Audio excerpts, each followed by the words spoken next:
Last week in Los Angeles, Hollywood took a closer look at artificial intelligence.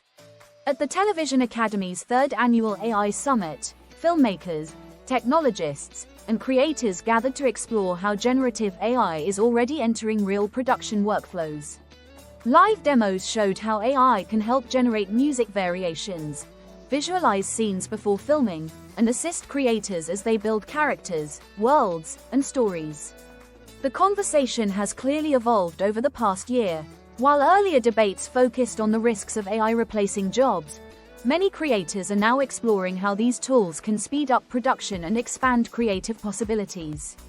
As the technology improves and rules around copyright and creator rights continue to develop, AI is increasingly being viewed as a tool that can support the creative process rather than replace it.